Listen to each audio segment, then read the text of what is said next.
Merci, Monsieur le Président, cher ami.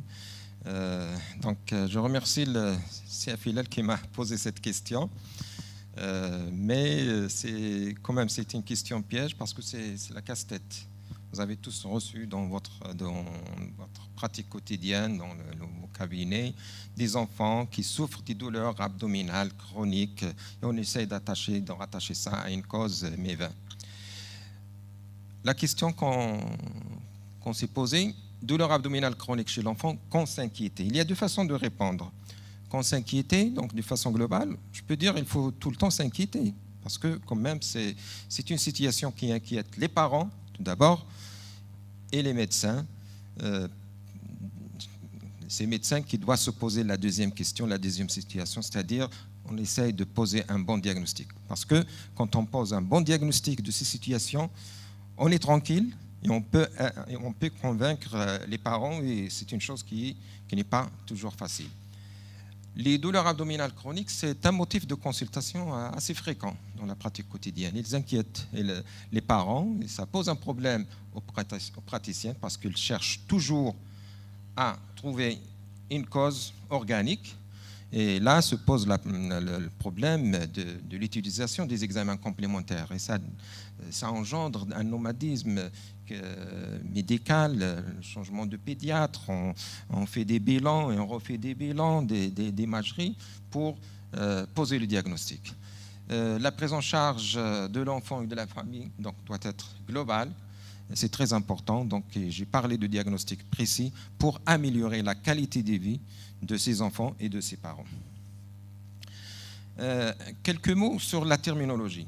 Donc, on parle de douleur abdominale, bien sûr, en dehors de contexte, de douleur abdominale aiguë qui sont tout à fait différentes. Douleur abdominale récurrente, douleur abdominale chronique, douleur abdominale fonctionnelle.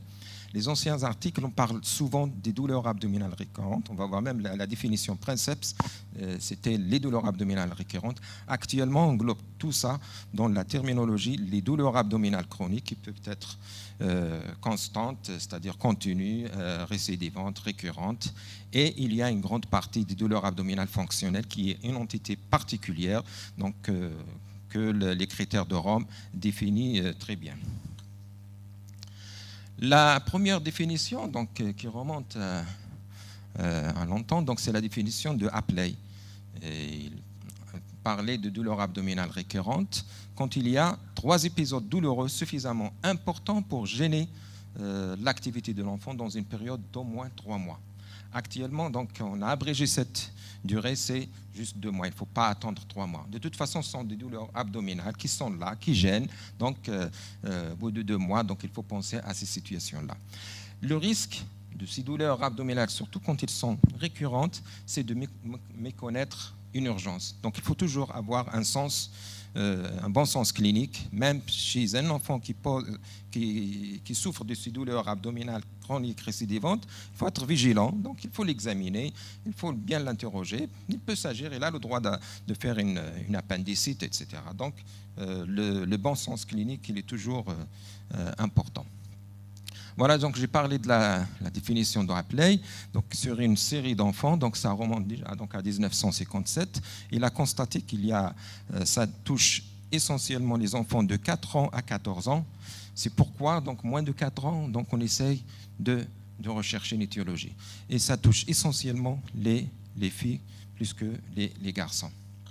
Une étude allemande, donc, pour voir un petit peu l'épidémiologie de ces douleurs-là, donc ils ont constaté, en fonction de l'âge, ça touche essentiellement les adolescents, 13%.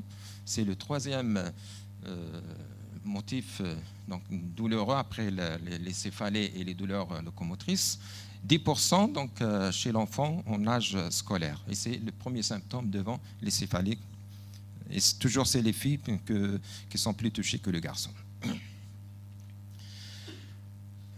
Les douleurs abdominales fonctionnelles, il faut l'annoncer déjà, donc, constituent plus de 90% des cas. Donc, pour vous dire que les causes organiques ne constituent que 5 à 10% des cas. Et là, donc, il faut bien peser la place des examens complémentaires et de ne pas méconnaître une cause organique malgré la rareté de ces dernières-là. L'intérêt d'un très bon interrogatoire et un examen clinique, donc je ne cesse de le dire. L'approche, donc, c'est 3 étapes. Donc, l'approche diagnostique devant des douleurs abdominales chroniques, tout d'abord et essentiellement, c'est l'histoire et l'examen physique détaillé. Donc, il faut refaire, même si on revoit l'enfant, il faut reprendre l'interrogatoire, refaire l'examen, c'est la clé de diagnostic. Les investigations sont limitées, sont orientées, et bien sûr, la prise en charge doit être adaptée en fonction de l'entité ou de l'étiologie qu'on a déterminée. Je vous ai mis ici cette liste qui n'est pas exhaustive, que j'ai pris d'un article canadien. 75% de douleurs fonctionnelles, plus 15% de psychogènes, c'est déjà 90%. Et les causes organiques, c'est 10%. Donc c'est la liste qu'il faut avoir à l'esprit tout le temps quand on est devant un enfant qui a de douleurs abdominales chroniques. Vous avez ici la constipation en premier, maladie inflammatoire chronique, donc les Crohn et RCH, l'intolérance au lactose, maladie cœliaque, l'infection AHP, l'infection bactérienne, parasitaire, et j'en passe. Donc c'est dans la démarche diagnostique, il faut voir cette liste qui n'est pas exhaustive, mais c'est les étiologies les plus fréquentes dans les 10%. Donc, ça guide un petit peu notre raisonnement et notre démarche diagnostique pour poser des questions qui peuvent nous orienter vers ces étiologies et demander des examens paracliniques dans ce sens-là. Il y a toujours dans ces symptômes chroniques, comme on l'a vu tout à l'heure avec notre maître professeur Al-Harash, donc il y a toujours des drapeaux rouges. Donc, qui nous permettent de s'alerter.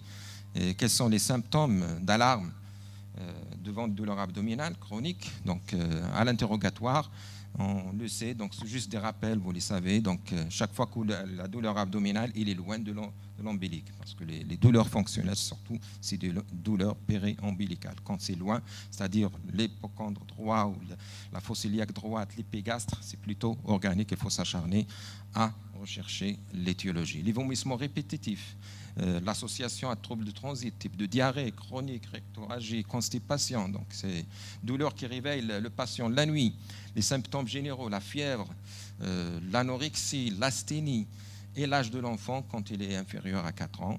Et bien sûr, il faut donner de l'importance aux antécédents familiaux. Quand il y a un antécédent d'une maladie de Crohn, de maladie cœliaque, ça oriente. Et quand il y a un antécédent de migraine, même la céphalie, donc ça oriente vers la migraine abdominale, etc. Donc, d'où l'importance de ces données de l'interrogatoire. Les signes d'alarme à l'examen, donc il faut faire un très bon examen. Je vous rappelle, c'est juste les éléments qui permettent de nous orienter, la perte pondérale, le ralentissement de la croissance, l'existence d'une masse, d'une hépatosplénomégalie, des douleurs localisées avec une sensibilité. Examiner la région périnale, c'est très important. S'il y a des lésions, donc vous êtes orienté vers une maladie de Crohn, par exemple, l'existence d'aft, d'un contact lombaire, des douleurs vertébrales, l'existence d'une hernie. Donc, c'est des signes d'alarme qui doivent nous alerter pour demander des investigations bien orientées vers l'étiologie auquel on pense. La place des examens complémentaires, donc, c'est des examens qui nous permettent de s'orienter vers les différentes étiologies. On dit que ce n'est pas systématique de demander un bilan devant des douleurs abdominales chroniques d'allure fonctionnelle. Mais ce n'est pas toujours évident. Donc, on est toujours tenté de demander certains examens. Donc, c'est des examens de première intention qui nous permettent d'écarter une organicité de ces douleurs abdominales et de pouvoir rassurer les parents. Et vous avez ici la liste, c'est l'énumération VSRP pour exclure un syndrome inflammatoire. Les antitransglutaminases et GA, donc je vais revenir, donc c'est pour écarter une éventuelle maladie cœliaque. La calprotectine fécale, donc pour écarter une maladie inflammatoire intestinale. Bilan hépatique, parce qu'on peut avoir des pathologies hépatobiliaires, pancréatite, l'hépasémie. Le CBU, la recherche de sang dans les selles, donc parasitologie des selles, et l'écho abdominal. Et quand vous demandez une écho abdominale, donc il faut orienter quand même le radiologue de faire, c'est vrai, donc le radiologue, il explore le foie, le rein, le pancréas, mais il faut toujours demander une échographie abdominale et intestinale pour voir un petit peu, pour rechercher cet épaississement digestif. L'ASP de face, donc en dehors des mages calciques, ça nous permet de voir s'il y a une rétention stercorale importante qui oriente vers une constipation. Ça nous permet d'épargner de faire le toucher rectal parce que c'est pas bien pour l'enfant et c'est toujours mal accepté. Donc c'est une façon de convaincre les parents comme quoi il y a une constipation, surtout chez l'enfant d'âge scolaire. En pratique, je vous propose ce déroulement de la consultation, souvent donc en un temps ou les 2 temps. Une fois le diagnostic de douleur abdominale chronique porté sur les données de l'interrogatoire, c'est-à-dire au moins 3 épisodes douloureux, l'interrogatoire doit permettre de préciser le type de l'enfant. Donc, est-ce qu'il est timide, est-ce qu'il est anxieux, hyperactif? Donc, et ça nous oriente vers des diagnostics, par exemple le syndrome de côlon irritable. Donc c'est un enfant qui est hyperactif une fois qu'il rentre dans la salle d'examen, il est très actif. L'environnement familial, donc la situation, est-ce qu'il y a une séparation, des antécédents de douleur abdominale fonctionnelle dans la famille, l'attitude face à ce symptôme, pour s'orienter vers des douleurs d'origine psychogène. Et puis on fait un examen abdominal, le poids, la taille, pour rechercher les signes d'alarme, examen ORL et des tests rapides. Et au terme de cette première approche, se dégage l'absence de gravité. Déjà, on a le sens comme quoi il ne s'agit pas d'une chose, donc d'une cause organique. Il faut essayer de rassurer les parents de l'enfant, mais pour plus de sécurité, on demande quelques examens de première ligne que je vous ai cités tout à l'heure. Et dans des situations particulières, certains examens de deuxième intention peuvent être discutés, tels que l'endoscopie, que ce soit l'endoscopie haute ou basse. Déjà à ce stade-là, donc on peut même parfois, puisque la constipation est la première cause, on peut tenter un traitement pour la constipation et ça nous permet de revoir l'enfant après 2 semaines, 3 semaines, avec le bilan que vous avez demandé et de revoir un petit peu. Si vraiment c'est une constipation, donc on va vous dire qu'il y a quand même une amélioration. Donc c'est pourquoi j'ai commencé par la constipation, il faut la chercher. Vous la connaissez, donc la constipation elle est fonctionnelle dans la majorité des cas. Et surtout quand ça touche l'enfant d'âge scolaire, et il fait ses besoins sans demander à personne quoi que ce soit. Quand il y a la constipation, il n'en parle pas même à ses parents, donc c'est un signe qui n'est pas avoué. Il faut le chercher, il ne faut pas hésiter à chercher l'oncoprisie, examiner la culotte et demander à la maman est-ce qu'il trouve la culotte sale. Et c'est parfois c'est un diagnostic qu'on le fait jusqu'à un stade de complication qui est l'oncoprisie. Donc il est souvent méconnu, donc on traite parfois même avec un test thérapeutique. Moi je le fais souvent, donc au bout de 3-4 semaines, peut-être le problème il est résolu. Donc quand il s'agit d'une constipation fonctionnelle ou douleur abdominale fonctionnelle associée à la constipation.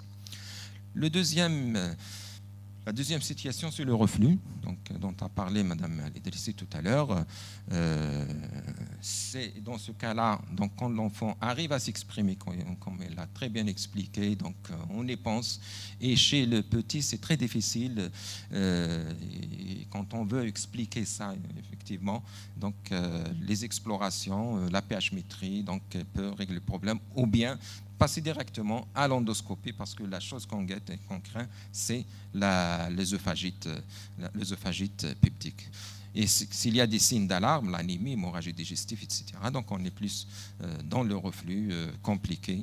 Il ne faut pas hésiter à explorer par une endoscopie qui va nous permettre de voir un petit peu les différents stades de l'œsophagite et la complication redoutable. Heureusement qu'on commence à voir de moins en moins, c'est la sténose peptique.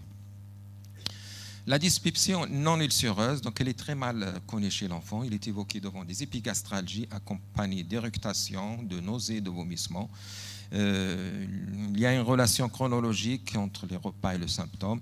Et la question qu'on se pose, c'est les liens entre ces douleurs abdominales et l'Helicobacter pylori. Donc on se pose la question, est-ce que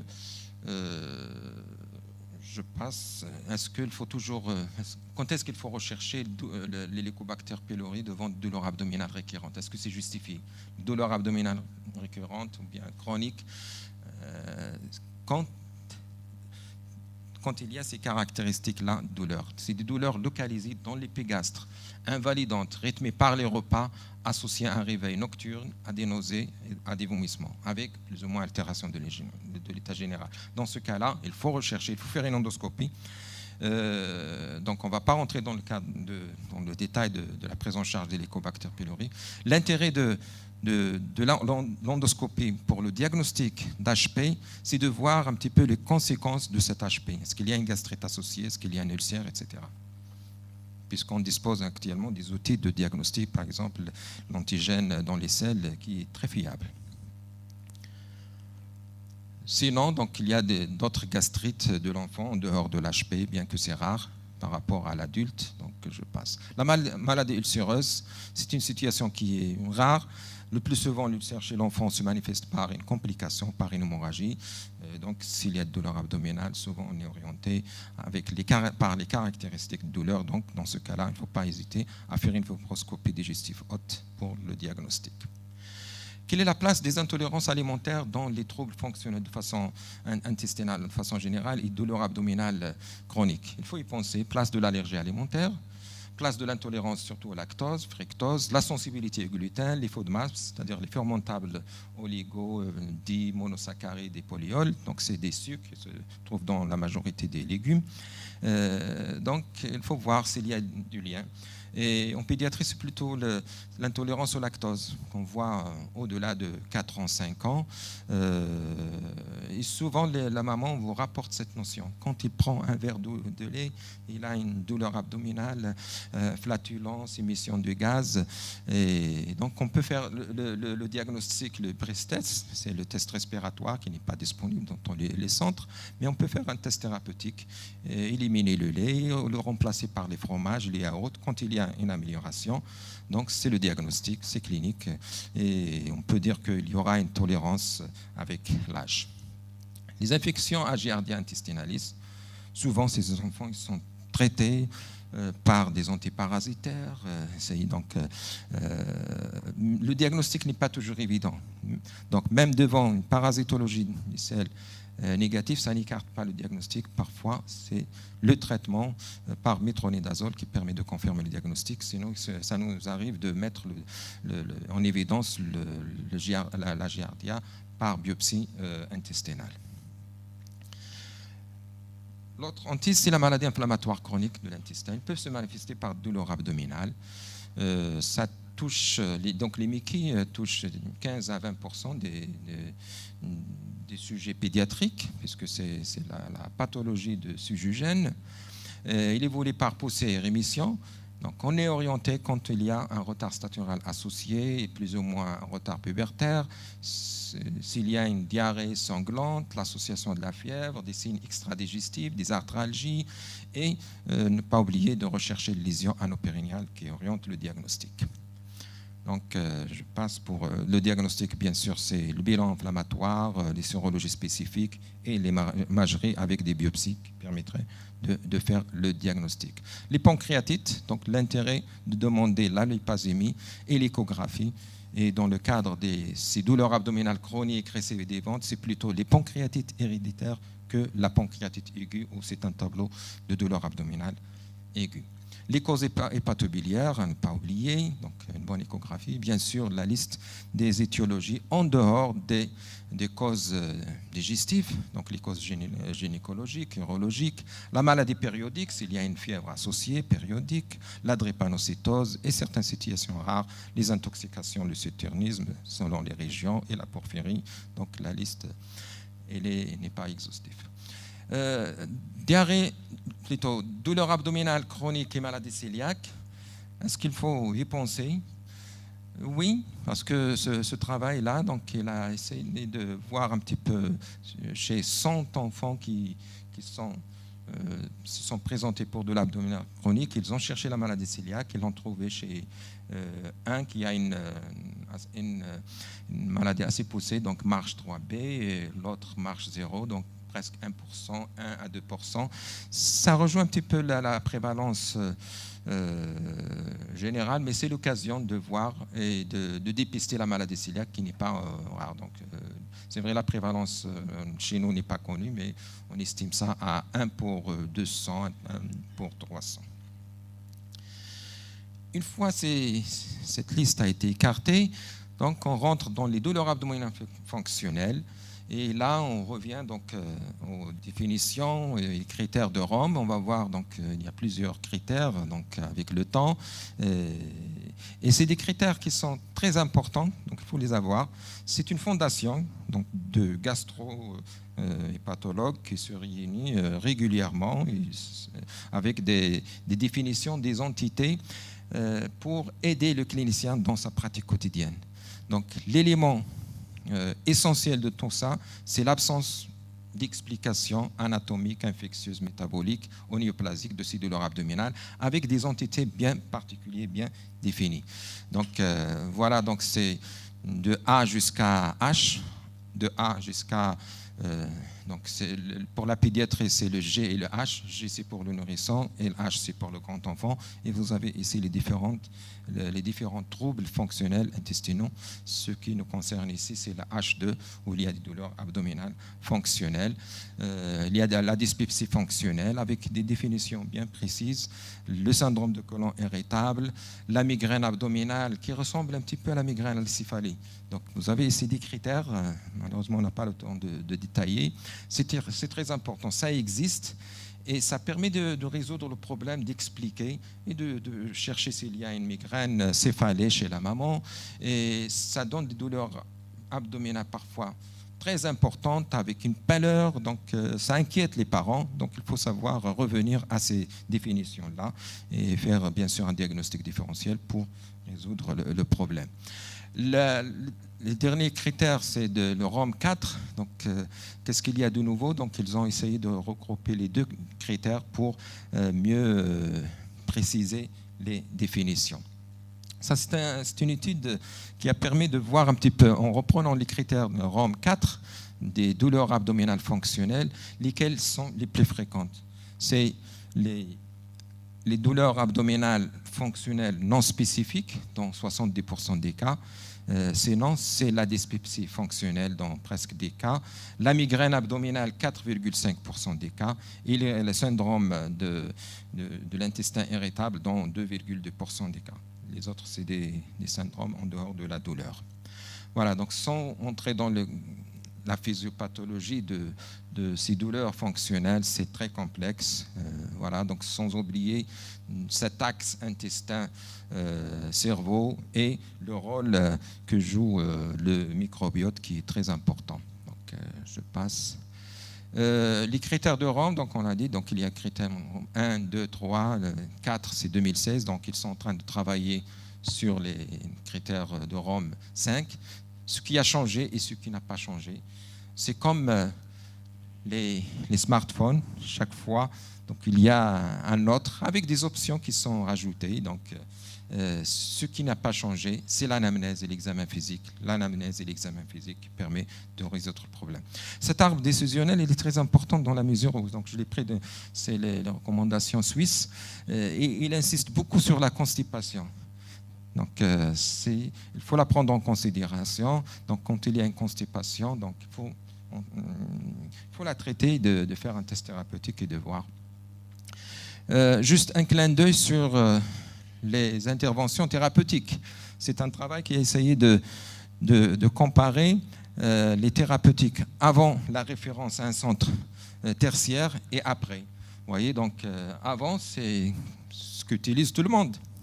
C'est les antiparasitaires qui viennent en premier, les EPP dont on a parlé, les anti-H2, les analgésiques, les prokinétiques et les autres. Mais après avoir vu dans un service, bien dans des centres spécialisés, où on a pris le temps de rassurer. Donc, vous voyez que les interventions thérapeutiques, c'est l'éducation, la rassurance qui est en premier, et puis un peu de diète, les laxatifs, éviter les FODMAPs et les agents pharmacologiques dans 9% des cas.